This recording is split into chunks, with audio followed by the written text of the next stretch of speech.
Today we are at Dunecrest American School, Dubai with their director. Bill, can you introduce yourself? Tell us a bit about your background, expertise and your school. Sure, my name is Bill Delbrugge and I'm the headmaster here at Dunecrest American School. I started my career in education in Chattanooga, Tennessee, where I was the band director and also taught science and mathematics and language arts in middle schools. Then went on to Georgia, where I became a principal, and in Florida, where I became a superintendent, and then back to Georgia, where I worked for the Department of Education. I've been with Esau Education, which is our parent company for Dunecrest American School, for 11 years, and I was the founding director here at Dunecrest American School.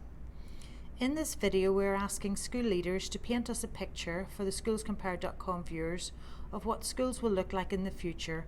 Will they be better, worse, or different? Bill, can you give me 3 things you think we should expect? Sure, definitely things are going to be different as we move forward. I think we have learned some valuable lessons through the pandemic that we all experienced this past year, and some of the things that we learned are not necessarily negatives.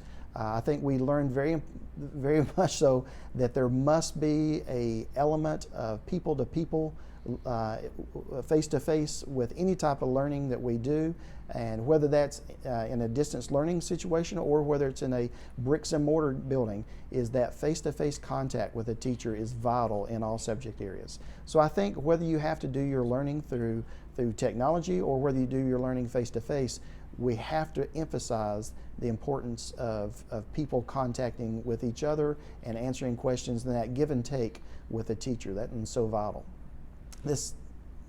A second thing I would say with this one is, again, just the type of technology that we use. I think a lot of times people think that just because something is newer and grandiose that sometimes it's better, and that's not necessarily what we've found out. That's not necessarily true. What really matters is that whatever platform that learning happens on is steady and it's reliable. And the more simple, the better. And again, what we want to see is the give and take between a teacher and a student, and whether that's in current practice or future practice, I think that's going to be the part that really carries us forward as we move forward with schools. Many employers say that traditional exams measure little value. Will schools in the future even have exams? Will they be replaced or different, and how, Bill? Yes, there's always going to be a place for exams. Now, I think these end of term exams that are high stakes tests, I'm not so sure that those will survive, because I think what we have learned is that teaching kids creativity skills, teaching kids how to think, teaching kids problem-solving skills, this is the most important thing that they need. Regurgitating facts is not going to be something for the future.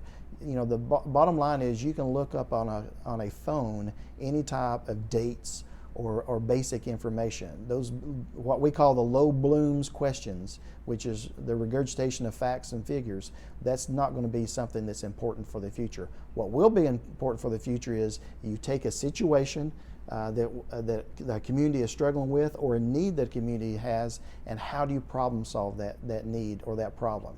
That's where future of education is going to be at. Bill, schools cannot teach everything. New subjects are coming and new skills are needed. What traditional subjects taught currently may have to be dropped? I don't know that any of the current subjects will have to be stopped. I think there needs to be a focus on subjects and to make sure that whatever subjects we are teaching, that there's a real life component to it. In other words, how can you give examples that a subject is used in real life situations? That is vital. And then we have to look at the incoming subjects that maybe schools don't put a lot of focus on. Number one on those that I would say is financial literacy. This is something that in the future is going to be important to all of us, but we have to focus our curriculum around this. Kids need to, just as much as know their multiplication tables, they also need to be able to read data graphs. They need to know how to fill out spreadsheets and ledger sheets, because this is something that's going to help them with their future and their businesses in the future. So what is the single key change you think is coming in the next 10 years that will transform education for the better? Definitely the integration of technology. And when I say the integration of technology, it's how do we extend the learning that kids are doing. So if a kid's passion area, again, is around financial literacy, for instance, how can we start projects that they do in school and the kid want to continue those projects when they go home? This is the type of financial literacy we're talking about, and this is the type of technology integration that we're talking about.